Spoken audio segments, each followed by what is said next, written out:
Alléluia. Est-ce qu'on peut acclamer Jésus? Acclamons le Seigneur, levons les mains vers le ciel, tout le monde. Est-ce que tout le monde peut se tenir debout? Donnez toute la place à Jésus. Levez les mains vers le ciel. Parle à Jésus, dis-lui merci pour ce temps que nous passons dans sa présence. Seigneur, nous te remercions. Nous te donnons toute la place, Seigneur Jésus. Seigneur, reçois toute la gloire. Merci, Seigneur Jésus, pour ta présence. Seigneur, merci de prendre le contrôle de toutes choses et que le Saint-Esprit conduise les cœurs à tes pieds ce matin. En ce jour de Pâques, la plus grande fête du christianisme, nous voulons te bénir. Nous voulons élever les mains et être reconnaissants à Jésus. Seigneur, merci pour ta fidélité. Oh, alléluia. Je veux que nous chantons un hymne pour la résurrection. Nous allons lever les mains, nous allons chanter ensemble cet hymne. Je demande à tout le monde, s'il vous plaît, je ne veux plus trop de mouvement dans la salle, je veux que nous puissions lever les mains vers le ciel. Merci Jésus. Quel sauveur merveilleux je possède. Il s'est sacrifié pour moi. Ensemble. Et sa vie innocente il cède pour mourir sur les fables bois. Quel sauveur merveilleux je possède. Il s'est sacrifié pour moi. Et sa vie innocente il cède pour mourir sur les fables bois. Attaché à la croix pour moi. Attaché à la croix pour moi. Il a pris mon péché, il m'a délivré. Attaché à la croix pour moi. Attaché à la croix pour moi. Attaché à la croix pour moi. Il a pris mon péché, il m'a délivré. Attaché à la croix pour moi. Seigneur, nous voulons te dire merci. Merci pour ce jour de Pâques que tu permets que nous puissions célébrer. La résurrection de Jésus. Que toute la gloire te revienne. Pendant que, Seigneur, nous sommes là, que les bénéfices de cette résurrection affectent nos corps, affectent nos âmes, affectent nos esprits. Au nom puissant de Jésus. Merci pour ta présence. Merci Saint-Esprit de conduire toutes choses et de donner toute la gloire à Jésus. Amen. Est-ce qu'on peut acclamer Jésus? Asseyez-vous dans sa présence. Salue ton voisin de droite et de gauche. Je voulais vous saluer tous dans le merveilleux nom de notre Seigneur Jésus. Est-ce que vous pouvez vous acclamer? Félicitations. Félicitations à toutes les familles. Félicitations à tous. Vous avez été tous merveilleux et je veux donner toute la gloire au Seigneur pour vous. Merci également à tous les pasteurs, à tous ceux qui ont travaillé pour que ce temps de festivité soit bon. Félicitations aux enfants et félicitations à tout le monde. Joyeux Pâques à vous. Est-ce que tu peux dire joyeux Pâques à 3 personnes? Joyeux Pâques. Allez, à 3 personnes devant, derrière, joyeux Pâques. Joyeux Pâques, joyeux Pâques, joyeux Pâques, joyeux Pâques. Alléluia. Gloire à Jésus. Merci. Aujourd'hui est Pâques et Pâques est la plus grande fête du christianisme. Pâques est plus grand que Noël. Pâques est la plus grande des fêtes. Parce que si Jésus n'était pas ressuscité, sa naissance n'aurait pas eu un sens. Voilà pourquoi la résurrection de Jésus est quelque chose d'important que je veux qu'on acclame Jésus-Christ ressuscité.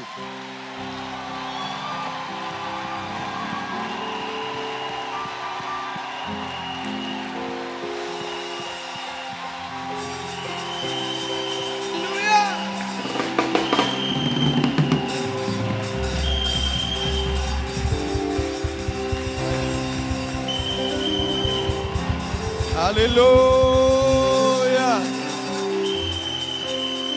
Alléluia. Jésus est ressuscité. Jésus est ressuscité. Il est sorti du tombeau.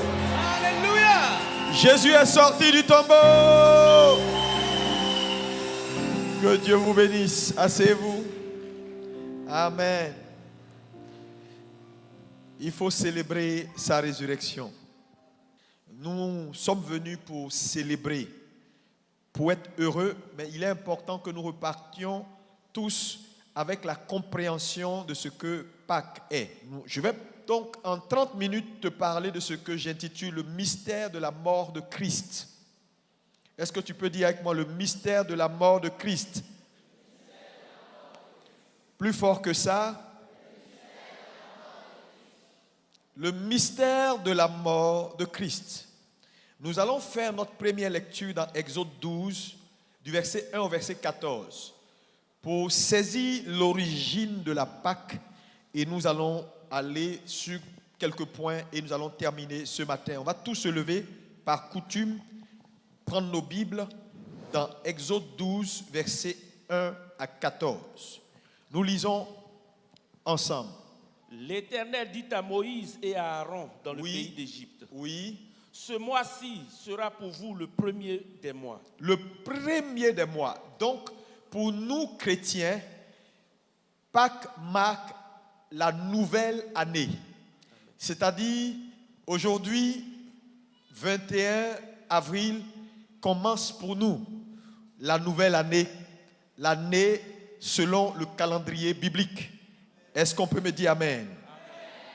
Oui, continue. Il sera pour vous le premier des mois de l'année. De l'année. Parlez à toute l'assemblée d'Israël. Oui. Et dites, le 10e jour de ce mois, on prendra un agneau pour chaque famille, un agneau pour chaque maison. Si la maison est trop peu nombreuse pour un agneau, on le prendra avec son plus proche voisin, selon le nombre des personnes. Vous compterez pour cet agneau d'après ce que chacun peut manger. Ce sera un agneau sans défaut, mâle, âgé d'1 an. Vous pourrez prendre un agneau ou un chevreau. Oui. Vous le garderez jusqu'au 14e jour de ce mois, et toute l'assemblée d'Israël l'immolera entre les 2 soirs. On prendra de son sang et on en mettra sur les 2 poteaux et sur le linteau de la porte des maisons où on le mangera. Cette même nuit, on en mangera la chair rôtie au feu. On la mangera avec des pains sans levain et des herbes amères. Vous ne le mangerez point à demi-cuit et bouilli dans l'eau. Oui. mais il sera rôti au feu, avec la tête, les jambes et l'intérieur. Vous n'en laisserez rien jusqu'au matin. Oui. Et s'il en reste quelque chose le matin, vous le brûlerez au feu. Oui. Quand vous le mangerez, vous aurez vos reins sains, vos souliers aux pieds et votre bâton à la main, et vous le mangerez à la hâte. C'est la Pâque de l'Éternel. Est-ce qu'on peut dire que moi, c'est la Pâque de l'Éternel? C'est la Pâque de l'Éternel. Jean 6, verset 57. Jean 6, verset 57. Oui. Comme le Père qui est vivant m'a envoyé. Ça, c'est Jésus qui parle. S'il vous plaît, faites très attention. Je vous ai lu le premier verset que nous avons lu, parle de l'origine de la Pâque. Et ici, c'est Jésus lui-même qui parle de la Pâque. Ça veut dire, la Pâque a précédé Jésus. Je vais faire le lien et je vais vous montrer maintenant l'importance ou le mystère caché dans la mort de Jésus. Oui, allez-y, Jésus parle. Comme le Père qui est vivant m'a envoyé. Oui. Et que je vis par le Père, ainsi celui qui me mange vivra par moi. C'est ici le pain qui est descendu du ciel. Il n'en est pas comme de vos pères qui ont mangé la manne et qui sont morts. Celui qui mange ce pain vivra éternellement. Vivra éternellement. Va au verset 56 de Jean 6. Tu reviens au verset 56, oui, vas-y. Celui qui mange ma chair et qui boit mon sang demeure en moi. Merci. Celui qui mange ma chair et boit mon sang demeure en moi. Maintenant, allez à Luc 22, verset 15. Il leur dit, Jésus parle. J'ai désiré vivement manger cette Pâque avec vous. Jésus dit, j'ai désiré vivement manger cette Pâque avec vous. Avant de souffrir. Avant de souffrir. Car, oui, je vous le dis, je ne la mangerai plus jusqu'à ce qu'elle soit accomplie dans le royaume de Dieu. Jusqu'à ce qu'elle soit accomplie dans le royaume de Dieu. Merci. Veuillez vous asseoir. Amen. Que Dieu vous bénisse abondamment. C'est le temps de la parole. Il faut rester concentré au maximum. Nous parlons du mystère de la mort de Christ. Mais avant d'arriver au mystère de la mort de Christ, il est important de savoir d'où vient la Pâque. La Pâque, nous l'avons vu dans Exode 12, à partir du verset 1 au verset 14, que la Pâque marque la libération du peuple juif de l'esclavage égyptien. La Bible dit, Dieu a fait des miracles. Pharaon a refusé de laisser partir le peuple de Dieu. Et Dieu donc va instruire à Moïse de dire à chaque famille de prendre un agneau. Et nous avons vu la description de la façon dont il devait cuire l'agneau, manger l'agneau et mettre le sang de l'agneau sur les linteaux des portes. La Bible dit ce soir-là, l'ange de la mort devait passer. Et après cela, en mangeant donc cet agneau, il devait être habillé, les reins sains. Pourquoi? Parce que quelque chose était sur le point d'arriver, la libération pour toujours. Quelqu'un me dit Amen. Et il dit, ça sera donc la Pâque du Seigneur. Donc, voilà l'origine de la Pâque.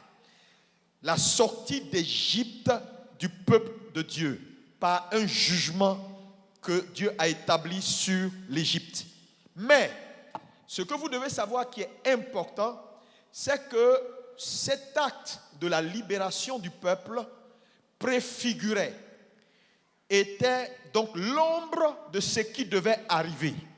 Est-ce que quelqu'un peut me dire Amen? Alléluia. Donc c'était l'ombre de ce qui devait arriver. C'est pourquoi dans Luc 22, verset 15, Jésus a dit, il est important pour moi de manger la Pâque avant de souffrir. Donc la Pâque était avant Jésus. Donc cette Pâque qui était avant Jésus était l'ombre, préfigurait ce qui devait arriver. Donc Jésus dit, il faut qu'il mange la Pâque. Donc Jésus a respecté la Pâque. Voilà pourquoi il est important pour tout enfant de Dieu de respecter la Pâque. Parce que la Pâque est la fête chrétienne que Dieu a établie pour la liberté de son peuple. Je prophétise ce matin, quel que soit là où tu as été lié, à partir de ce matin, en célébrant Pâques, en mangeant Pâques, reçois ta liberté au nom de Jésus. Oh, je dis bien, reçois ta liberté au nom de Jésus. Je veux entendre plus fort un amen. Reçois ta liberté au nom de Jésus. Que tout ce qui t'a tenu esclave durant toute cette année 2018-19, qu'à partir de la célébration de Pâques maintenant, que tu reçoives une véritable liberté au nom de Jésus. Quelle que soit la maladie qui t'a tenu captif, Pâques symbolise la liberté. Reçois ta liberté au nom de Jésus. Reçois ta liberté au nom de Jésus. La Bible dit, ce soir, les Égyptiens ont été libérés de 430 années d'esclavage. Je commande, quelles que soient les années de maladie, les années de problèmes, les années de difficultés, au nom puissant de Jésus, reçois ta délivrance totale au nom de Jésus.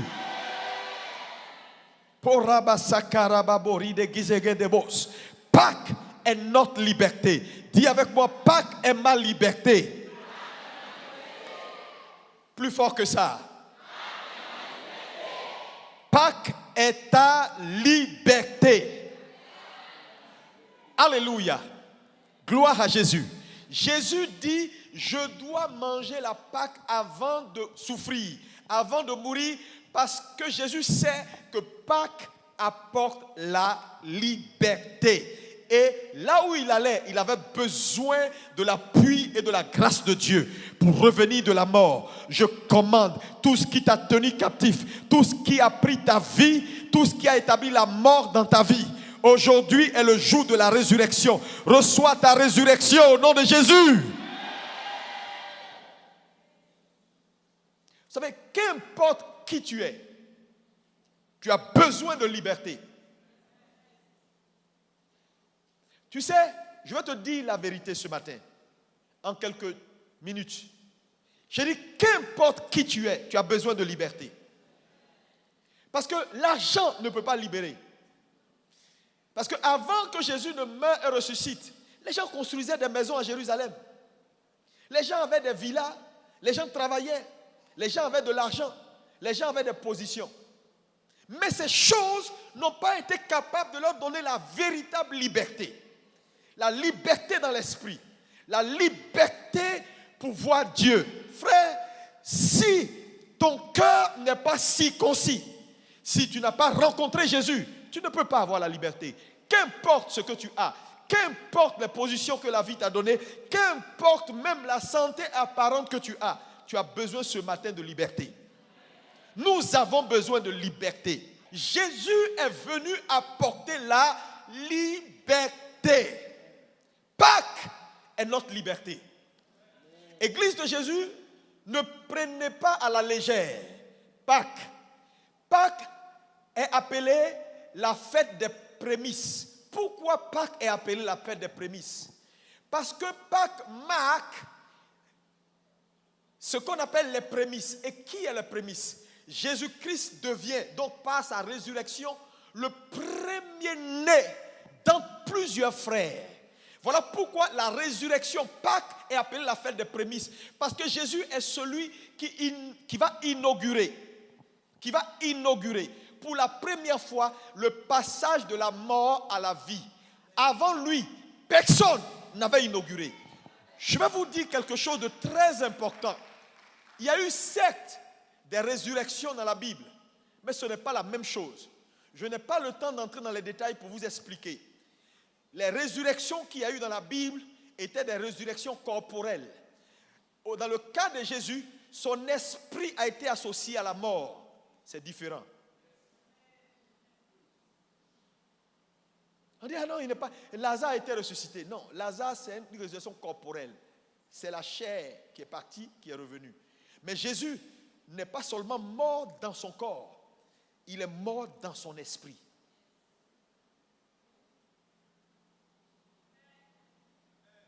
Est-ce que quelqu'un peut me dire amen?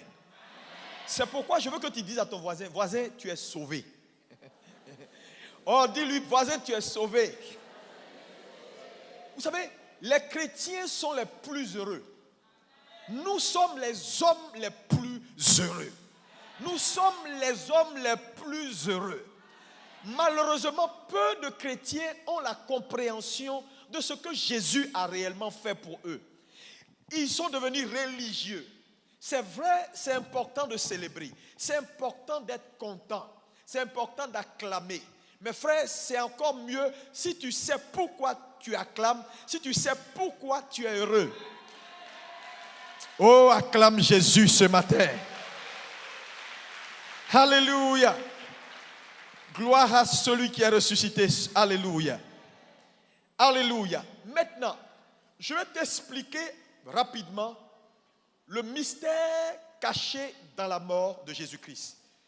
Le temps ne nous permettra pas d'aller jusqu'au bout. Si Dieu le permet, on en parlera dimanche prochain pour la suite. Mais je vais te donner 7 éléments pour te révéler l'importance ou la signification de la mort de Jésus. Premier élément, c'est très important. Alléluia. Dans la mort de Jésus, le premier élément que je veux que tu considères ce matin, c'est le pardon. Dis avec moi le pardon. Oh, plus fort, s'il te plaît. Le pardon. Colossiens 3, verset 13. Dis avec moi le pardon. Colossiens 3, verset 13, rapidement. Supportez-vous les uns les autres. Et si l'un a sujet de se plaindre de l'autre, pardonnez-vous réciproquement. De même que Christ vous a pardonné. De même que Christ vous a pardonné, pardonnez-vous réciproquement. Merci. Donc le premier élément que je veux qu'on considère dans la mort de Christ, c'est le pardon. Dis avec moi encore le pardon. Beaucoup de gens n'ont pas la compréhension de la notion du pardon. La mort de Christ, c'est un pardon que Dieu vous accorde. Dis avec moi, c'est un pardon que Dieu m'accorde. Non, c'est clair. Si Jésus est ressuscité, tu es pardonné. Qu'importe ce que tu as fait, ce que tu fais maintenant et ce que tu feras, tu es déjà pardonné. C'est un peu comme si, pour la faute que quelqu'un fera, j'ai déjà pourvu. Pour le manque qu'il fera, j'ai déjà tout ce qu'il y a comme ressources. Dieu t'a déjà pardonné. Si Jésus est mort et ressuscité, et cela est avéré puisque nous avons des preuves de la mort et de la résurrection de Christ, le tombeau à Jérusalem est vide, alors tu es pardonné. Mais dis avec moi, je suis pardonné. Le problème c'est quoi? C'est que quand on dit que tu es pardonné, beaucoup de chrétiens ne comprennent pas ce que ça veut dire Dieu m'a pardonné. Parce qu'en réalité, ce que je veux que tu saches ce matin, un homme qui n'est pas pardonné est un homme qui n'entrera pas au ciel. Donc tu es déjà potentiellement qualifié d'entrer parce que le pardon est déjà pourvu. Qu'importe ton péché. C'est pourquoi avec Jésus, il n'y a pas je suis venu en retard. Il n'y a pas j'ai trop péché. Tu n'as pas de péché qui soit trop noir pour que le sang de Jésus n'arrive pas à effacer cela. Dis-moi amen. Dis ce matin, Jésus m'a pardonné. Maintenant, pour ce premier élément, ce que je veux que tu retiennes, c'est que Dieu te pardonne pour lui, pas pour toi. C'est-à-dire le pardon de la mort, le pardon que Dieu t'accorde, c'est à cause de lui-même, ce n'est pas à cause de toi. Parce que si son pardon devait être accordé à toi, à cause de toi, il ne l'aurait pas fait. Dieu a choisi de vous pardonner à cause de lui, à cause de son amour. Donc le pardon est gratuit. C'est un don. C'est gratuit, tu ne mérites rien. Tu n'as rien fait pour avoir le pardon. Tu n'as aucun mérite. Tu es pardonné parce que quelqu'un, à cause de lui-même et de son amour et de sa gentillesse, il dit je pardonne. Donc le pardon ici, c'est je laisse tomber. Quelqu'un devait être en train d'acclamer Dieu pour ce cadeau. Gloire à Jésus. Nous sommes Pardonner. Quelqu'un peut me dire, je suis pardonné. Satan n'aime pas ce que je dis. Parce que c'est sur la plateforme de la culpabilité que Satan travaille. Donc Satan veut maintenir les gens dans l'ignorance. En venant fêter Pâques, il faut venir prendre ton cadeau. Ce gros cadeau. Tu es... non, j'ai l'impression qu'il y a des gens dans cette salle.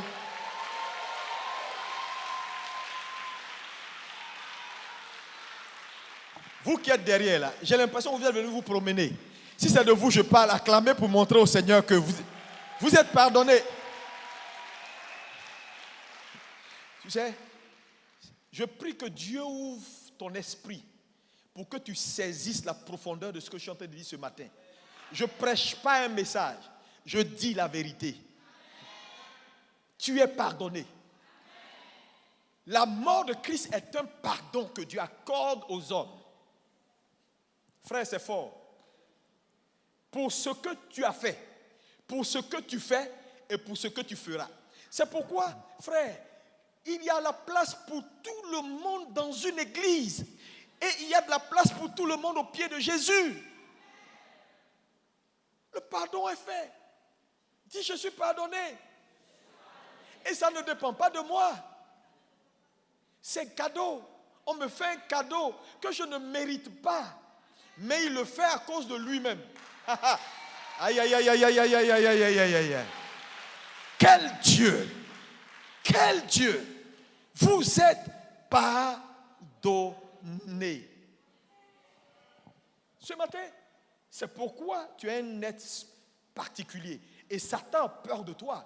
Parce que tu es pardonné. Mais lui n'est pas pardonné, mais toi, tu es pardonné. Lui n'est pas pardonné, mais toi, tu as le pardon. Donc quand il va te dire, regarde ce que tu as fait. Quand Satan te rappelle ton passé, rappelle-lui son futur. C'est qu'on va faire avec lui bientôt dans le feu. Ils vont l'attacher. Deuxième élément important dans la mort de Christ, ici que je vais mettre à ton attention, c'est la substitution. Dis avec moi la substitution. Ésaïe 53, verset 5 dit quoi? Ésaïe 53, verset 5. La substitution. Oui, écoutez. Mais il était blessé pour nos péchés. Il était blessé pour nos péchés. Brisé pour nos iniquités. Brisé pour nos iniquités. Le châtiment qui nous donne la paix, oui, est tombé sur lui. Et c'est par ses meurtrissures que nous sommes guéris. Dis que Jésus a pris ma place. Il s'est substitué. Il t'a pardonné. C'est un cadeau. Mais vous savez, le pardon n'est pas assez nécessaire pour avoir une chose. Tu peux pardonner à quelqu'un sans pouvoir le libérer de prison. Si quelqu'un va en prison, quelqu'un t'a volé, tu m'as volé 100 000, on est allé à la justice, j'ai gagné mon procès, on t'a mis en prison. Je dis non, je pardonne, c'est fini, je te pardonne. Parce que je suis un homme bon. Mais mon pardon ne peut pas te sortir de la prison.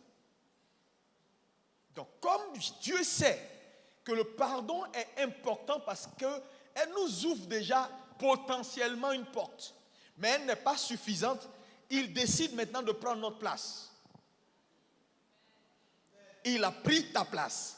C'est-à-dire, il dit, au lieu que lui, il aille en prison, je vais aller à sa place en prison. Oui, frère, ce n'est pas de la théorie. Nous, chrétiens, nés de nouveau, nous ne prêchons pas des fables. Nous ne venons pas pour parler, pour nous faire bonne conscience. Nous ne sommes pas de ces religions mortes où il n'y a pas de vie, où les gens sont dans les rites et les rituels. Nous prêchons le ressuscité, le véritable, celui qui est, qui était et qui sera, Jésus-Christ de Nazareth. Est-ce que quelqu'un peut me dire amen? Dis, il a pris ma place. Frère, Jésus ne t'a pas seulement pardonné, il a accepté parce qu'il sait que s'il t'accorde son pardon, la jurisprudence, alléluia, te condamne. Je te dis la vérité. Si quelqu'un, tu demandes, je peux pardonner à quelqu'un qui m'a fait du mal, mais ça n'annule pas les effets de la loi. Mais ici, il te pardonne, ce qui est déjà bon. Il décide maintenant de se substituer, de prendre ta place. Là où tu es, il a pris ta place afin que toi, tu aies sa place. Et il n'a pas juste pris ta place. La substitution fait ce qu'on appelle le partage de l'héritage. Quand quelqu'un prend ta place, il ne prend pas seulement ta place, il endosse également les conséquences de ta place. Donc, la substitution fait le partage de l'héritage. En prenant notre place, ce qui était notre fardeau est devenu son fardeau et ce qui était sa grâce est devenu notre grâce. Alléluia. C'est ça la substitution. Jésus a pris notre place. Donc nous partageons. C'est pourquoi je vais te dire, si quelque chose est dans ta vie qui ne fait pas partie de l'héritage de Jésus, tu n'as pas le droit de porter ça. Parce que quand on occupe, si moi, monsieur l'ambassadeur est là ce matin, donc il peut comprendre ce que je dis. Si je reçois une lettre et on me nomme ambassadeur de la Côte d'Ivoire auprès de l'Inde, et le président Alassane Ouattara signe la lettre, je suis devenu quelqu'un de dangereux. Quand je prends la lettre et que j'arrive à Bombay ou en Inde, les gens doivent me traiter comme si on traitait Alassane Ouattara. Si on ne me traite pas comme on aurait dû traiter Alassane Ouattara, il peut y avoir ce qu'on appelle incident diplomatique. Pourquoi? Parce que en me demandant de le représenter, je prends sa place et les honneurs attachés à sa place et à son rang. Donc, c'est important que vous puissiez comprendre. Quand Jésus décide de prendre votre place et vous mettre à sa place, lui à sa place là, il n'y a pas maladie, il n'y a pas maux de tête, il n'y a pas sida, il n'y a pas souffrance. Donc, ces choses-là, tu dois les refuser.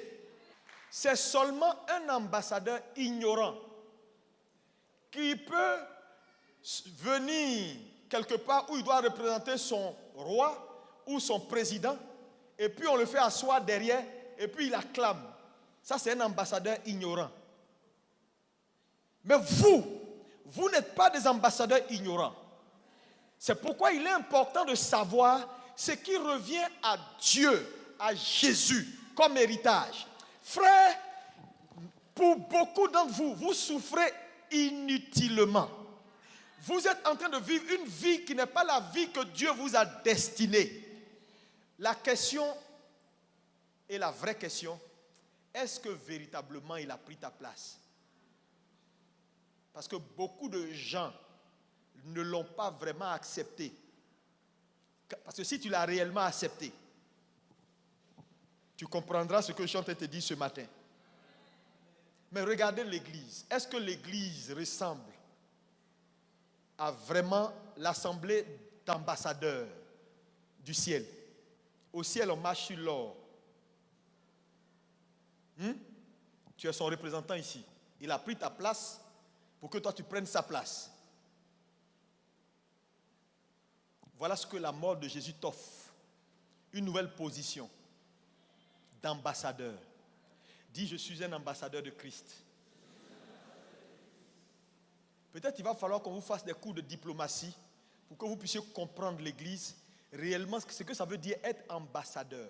Un ambassadeur dans un pays, c'est le pays représenté. S'il y a la famine dans le pays, ça ne touche pas l'ambassadeur.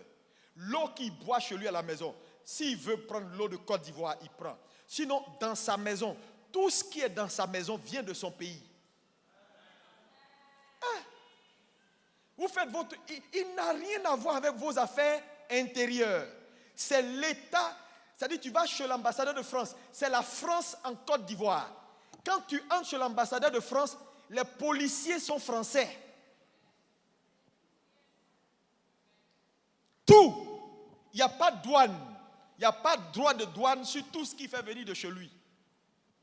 Ça veut dire quoi? Tout ce que tu veux faire venir du ciel, il n'y a pas droit de douane. Quelqu'un peut... Aïe, aïe, aïe, aïe. Je déclare que tu occupes ta position au nom de Jésus. L'Église doit revenir à la compréhension que Pâques représente une substitution. Dieu nous donne sa place et prend notre place. Troisième élément important que je veux que tu saisisses, c'est que la mort de Christ nous offre un troisième élément qu'on appelle la rédemption. Dis avec moi la rédemption. Plus fort. Je vais t'expliquer ce que ça veut dire. Le mot rédemption veut dire rachat. Qu'est-ce que ça veut dire? Tu peux pardonner à un homme, mais le pardon que tu lui accordes ne règle pas sa peine. Il doit continuer à payer. Maintenant, la rédemption fait quoi? La rédemption, c'est avoir quelque chose en payant un prix. Je ne sais pas si vous me suivez. Je veux avoir cette télé. Je veux la télé. Je paye le prix pour avoir ça. C'est ça la rédemption, le rachat. Donc, il nous pardonne, c'est cadeau. Le pardon, c'est par grâce. Tu ne mérites rien, mais le pardon ne résout pas ton problème dans le sens où, quand on t'a pardonné, ça ne te sort pas de prison. Deuxièmement, il décide d'aller prendre ta place. Mais prendre ta place, il a juste pris ta place, tu as pris sa place. En troisième élément, il décide maintenant de payer le prix que tu dois payer. Si tu devais faire 10 ans de prison, il décide de payer les 10 ans de prison et t'avoir totalement pour lui dans la liberté. Donc la rédemption, c'est le prix payé pour t'avoir. Donc, je résume. Le pardon est accordé par grâce, la rédemption est accordée par le sang.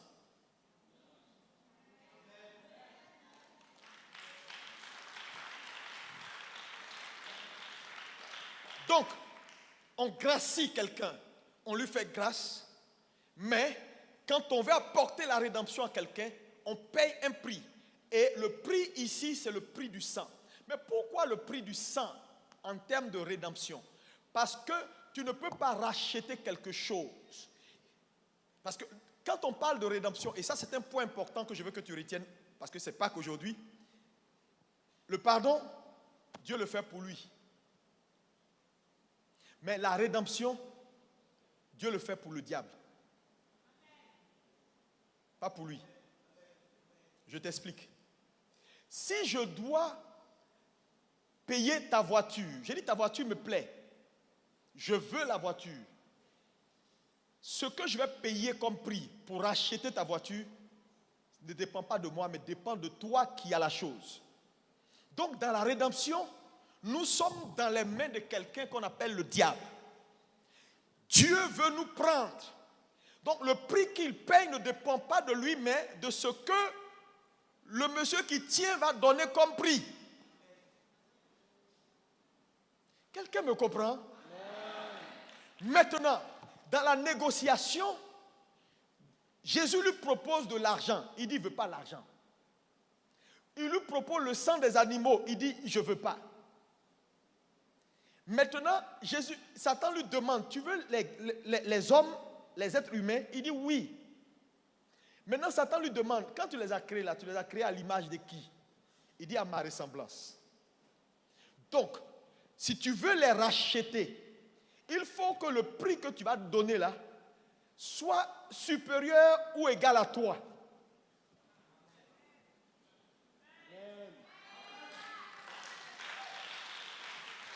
Voilà pourquoi le prix qu'il a payé, c'était lui-même, parce qu'il n'y avait pas plus grand que lui.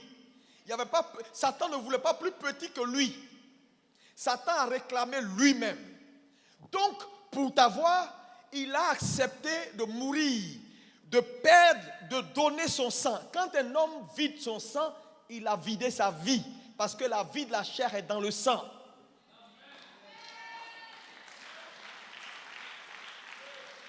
Est-ce Est-ce qu'il y a quelqu'un qui sait qu'il a été racheté? Je veux voir les mains des rachetés. Tape ton voisin, dis voisin, tu es racheté. Tu es racheté. Aujourd'hui, c'est Pâques. Nous sommes rachetés. Ça veut dire, notre liberté ne souffre pas de discussion. Je prie que Dieu ouvre tes yeux et que tu puisses comprendre l'évangile. C'est ce qui sauve. Ce n'est pas la religion. La religion, c'est la fabrication des hommes. Jésus ne nous a pas envoyé la religion, il est venu avec le christianisme. Le christianisme, c'est quoi? C'est Dieu qui est venu chercher les hommes. La religion, c'est les hommes qui sont allés chercher Dieu. Donc, ils ont fait leur truc eux-mêmes. La Bible dit, il nous a réconciliés avec lui par Christ et nous a donné le mystère de la réconciliation. C'est un ministère qu'il nous a confié. Dieu nous a rachetés, mais il ne nous a pas laissés dehors. Il nous a ramenés dans la maison. Vous savez, il y a une chose est de pardonner quelqu'un, de payer pour que la personne, est de prendre la personne et de ramener la personne à côté de toi. Une personne qui t'avait fait du mal, qui t'avait insulté, qui avait dit je ne veux plus de toi, tu ramènes la personne dans ton sein. Dieu ne nous a pas seulement pardonné, il n'a pas seulement fait la rédemption, mais il nous a ramenés en lui, à côté de lui, et il nous a confié le ministère de la réconciliation. Est-ce que quelqu'un peut me dire Amen? Tu n'es plus dehors, tu es dans la maison. Parce que n'oubliez pas que Adam, lorsqu'il a péché, les hommes ont été chassés de la maison. Et les hommes erraient dans les rues. Jésus nous a ramenés dans la demeure familiale. Nous sommes désormais dans la maison. Nous sommes désormais dans la maison. Est-ce qu'on peut me dire Amen? Nous sommes dans le royaume.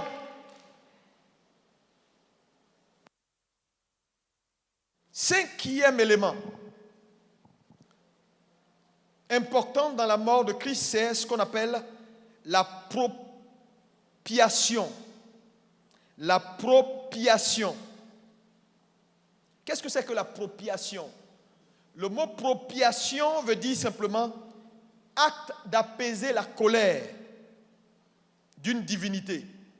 Donc Christ, par sa mort, a apaisé Dieu, a satisfait le cœur de Dieu. Jean 15, verset 6. Vous pouvez voir cela dans... on peut le lire dans Galates 3, verset 16, 1 Timothée 2, verset 5, Hébreux 8, verset 6. La Bible déclare que par l'appropriation, Christ a apaisé la colère de Dieu et Christ donc a satisfait le cœur de Dieu. Et ça, c'est un élément important dans la résurrection ou dans la mort de Christ. C'est le fait que vous n'êtes pas les seuls bénéficiaires. Dieu également a son bénéfice dans la mort. Donc pendant que nous célébrons aujourd'hui, Dieu également célèbre au ciel parce que dans la mort de Christ, il a sa part qui lui revient. La joie et la satisfaction de retrouver des fils, mais seulement, encore une fois, ça dit, il n'a plus de colère. C'est un bénéfice important. Parce que quand on célèbre Pâques, on croit que c'est pour nous seuls. Il nous a sauvés, amen. Mais Dieu aussi gagne dedans. Et ce que Dieu gagne, c'est qu'il gagne ses enfants qui reviennent. En plus de ça, il gagne la paix. Il a la paix désormais entre lui et son peuple.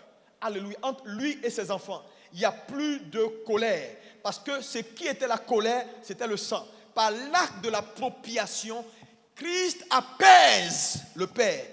Christ satisfait le cœur du Père. Voilà pourquoi je vais vous dire la vérité. Si vous n'êtes pas en Christ, Dieu ne peut pas prendre plaisir en vous. Parce que par la mort et la résurrection de Christ, Dieu nous agrée. Dieu est content de nous. Donc c'est en Christ que nous avons l'approbation. C'est pourquoi personne ne peut aller vers Dieu s'il n'est pas en Christ. Comment tu vas activer sa colère? C'est seulement la mort de Christ qui apaise Dieu. Nous sommes là, on peut chanter, danser, on peut lier Satan. Et puis Satan est lié parce que Christ est mort. Dieu peut nous voir et nous aimer. Dieu peut nous accepter. Dieu peut dire, je suis fier de vous, malgré nos faiblesses humaines. Dieu peut nous appeler homme de Dieu, homme de Dieu, homme de Dieu, enfant de Dieu. Il peut s'associer à nous parce que désormais, il prend plaisir en nous, en Christ.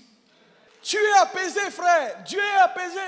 Et je vais vous dire la vérité. Vous savez, dans l'histoire du christianisme ou de la religion en général, les hommes ont toujours recherché une seule chose, apaiser leur Dieu. Les sacrifices que les gens font dans les religions hindouisme, bouddhisme, toutes ces religions qui ne sauvent pas, vous allez voir que la seule chose qu'ils visent, en faisant beaucoup de sacrifices, en se mortifiant, en priant 25 fois dans l'islam, matin, midi, soir, en se cognant la tête jusqu'à ce que le front devienne noir, qu'est-ce qu'ils veulent faire? Apaiser leur Dieu, avoir la faveur devant leur Dieu. Mais nous, sans faire d'effort, Jésus, par sa mort, a apaisé la colère de Dieu. Et nous sommes désormais appréciés de Dieu, aimés de Dieu. Quelqu'un peut me dire Amen? Dis avec moi, avec la main levée, je suis aimé de Dieu, apprécié de Dieu. Maintenant, regarde ton voisin, dis si tu ne m'aimes pas, Dieu m'aime. Aïe, aïe, aïe, aïe, aïe, aïe. Tu sais, si tu comprends ce que je suis en train de te dire, si tu comprends ce que je suis en train de te dire, tu ne vas pas courir après l'amour des hommes. Tu ne vas pas courir après l'amour de quelqu'un. Frère, parce que l'amour de Christ, elle est meilleure. Est-ce que quelqu'un peut me dire l'amour de Christ, elle est meilleure? Si quelqu'un, un prophète te dit Dieu est fâché contre toi, il faut le regarder et puis tu dis Christ est mort, mais bien plus. Hey, il est ressuscité. Mais quand tu vas lui dire ça, il ne va pas comprendre.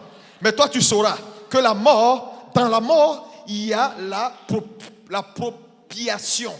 Celle qui apaise la colère de Dieu et me rend devant Dieu. Oh mon Dieu. Frère, Dieu t'aime. Dieu est content de toi. C'est important que vous puissiez accepter cela.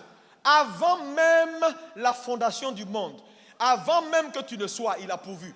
Attends, est-ce que vous avez vu quelqu'un, avant que tu ne naisses, il a déjà pourvu à ce que tu vas faire qu'il n'aime pas, à ce que tu vas faire qu'il aime, tous tes péchés. Il a déjà mis un gros paquet de sang. Et puis il dit, bon, c'est pas grave. À chaque fois, ça coule sur toi seulement. Frère, ça c'est de l'amour. Dieu vous aime. Dieu n'est pas fâché contre toi. Hein? Non, c'est les hommes qui sont fâchés. Dieu est content. Alléluia. Quand tu as la révélation de l'amour de Dieu pour toi, tu sais, tu as un cœur repentant. Quand tu vois quelqu'un qui n'a plus d'espoir, c'est là il fait des bêtises. On dit qu'Abri, moi, on n'a pas peur de couteau. Donc il se dit, bon, si Dieu est toujours fâché, bon, il n'a qu'à se fâcher. Moi-même, c'est pas grave, dans tous les cas, il va me tuer, non. Donc je vis comme je veux. Mais quand quelqu'un sait, oh mon Dieu, quand il sait, tu sais, l'amour qui est là est quelque chose de fort. Hein? On n'enseigne pas à l'église réellement l'amour incommensurable de Jésus-Christ. Frère, tu vas vivre longtemps. Tu ne mourras pas. Quel est ton désir aujourd'hui? C'est Pâques. Tu peux te permettre. Quel est ton désir profond? Il faut oser dire ça, hein, et puis tu vas voir que Dieu va faire. Pour te montrer qu'il est content. Parce que la mort de Jésus l'a rendu content. Partout où tu iras. J'ai dit, si quelque chose doit arriver, Dieu va épargner tes pieds. Là où tes parents se sont arrêtés, tu vois, tu vas te dépasser. Parce que Jésus est content de toi. Dieu t'aime. Et cette révélation ce matin, il vous aime. Ça ne dépend pas de vous, il vous a aimé. Quelqu'un me dit, Jésus m'a aimé. Et il continue de m'aimer. Ça va te délivrer de l'amour des gens, de ce qu'ils pensent de toi, de ce qu'ils ne pensent pas de toi, de ce que tu as besoin. Parce qu'il y a trop, écoutez-moi, trop de chrétiens ont besoin qu'on valide les choses. On valide si on les aime. On valide s'ils sont bien. Mon ami, tu ne ressembles à personne. Quand Dieu devait te créer, il s'est assis. Et puis, sans consulter le nord, le sud, l'est et l'ouest, et puis il t'a fait. Je sens dans mon esprit que Dieu est content ce matin. Sixième chose que tu peux voir dans la mort de Christ, c'est le don, l'offrande. Hébreux 9, verset 14. L'offrande. Jésus, par sa mort, fait une offrande parfaite à Dieu et à l'humanité. Une offrande parfaite. Je vais vous dire la vérité. Est-ce que vous savez pourquoi Jésus est ressuscité? Parce qu'il aurait pu ne pas ressusciter. Tout ce que Dieu agrée, tout ce que Dieu apprécie, ne meurt pas. Et Dieu a apprécié le sacrifice. C'était une offrande parfaite. Voilà pourquoi il est sorti. Frère, je veux te dire la vérité. Quand tu célèbres la mort de Christ, il faut comprendre chaque élément que je suis en train de te donner. C'est une offrande parfaite. Une offrande parfaite, il n'y a ni tache ni ride. Ton salut est parfait. Et ce n'est pas un salut à moitié, parce que dans la mort de Christ, ils ont tué son corps, ils ont tué son esprit. Ils ont tué son corps, ils ont flagellé son corps, ils l'ont blessé, ils ont piqué, le sang est sorti, le corps est mort. Mais tu vas me dire, mais comment ils ont tué son esprit? La Bible déclare que de juste qu'il était, Dieu l'a fait pécher. Le péché de l'humanité l'a frappé son esprit. On ne tue pas un esprit avec un pistolet, on tue un esprit avec le péché. Quand il a crié, Père, pourquoi m'as-tu abandonné? Son esprit venait de mourir. Et Dieu n'a pas pu rester dans son esprit. Dieu a dû le quitter.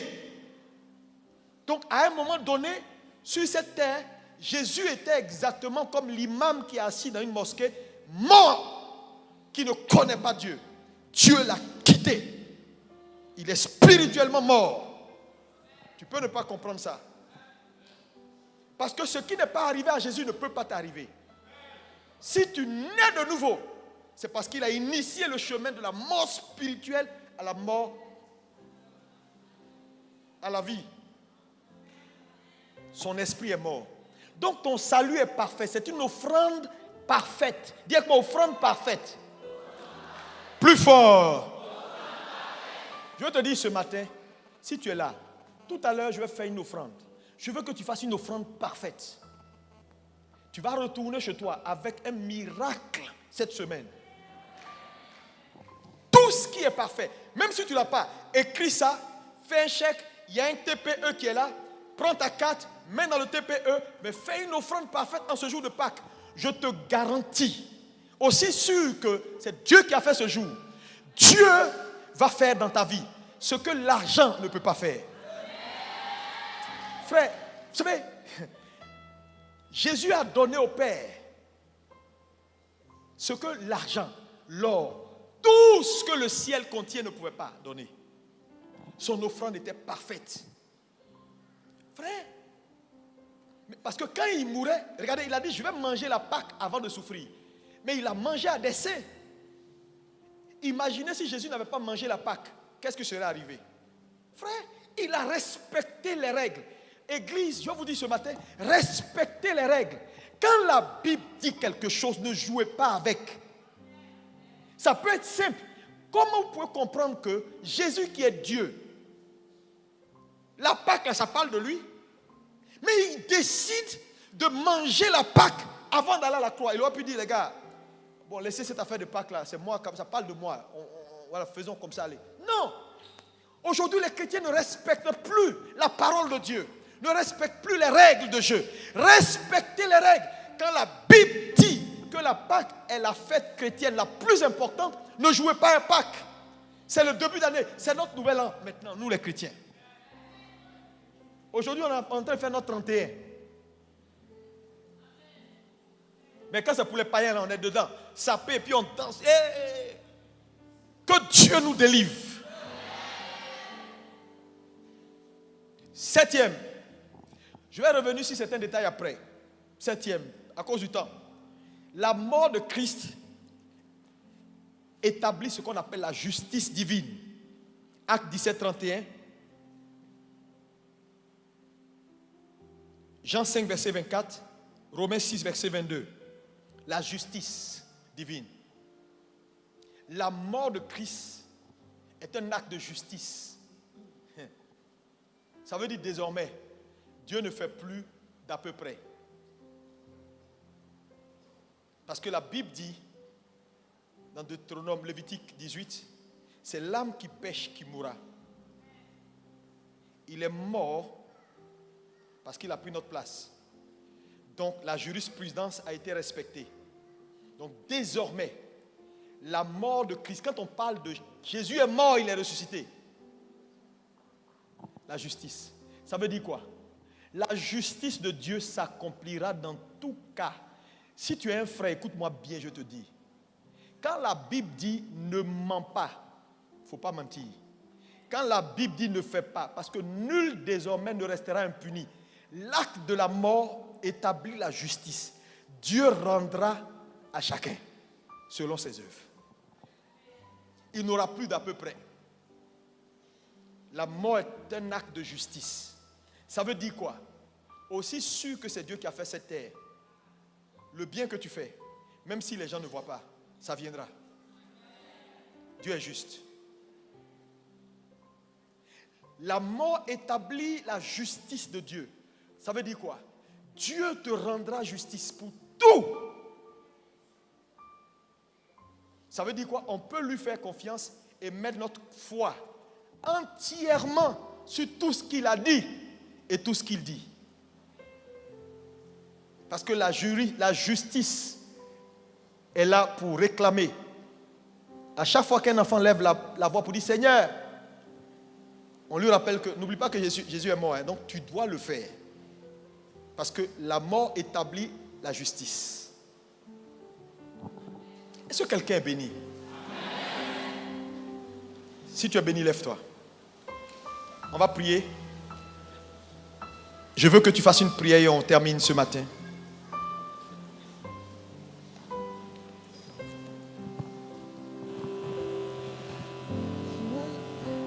Gloire à l'agneau. Lève les mains vers le ciel, tout le monde.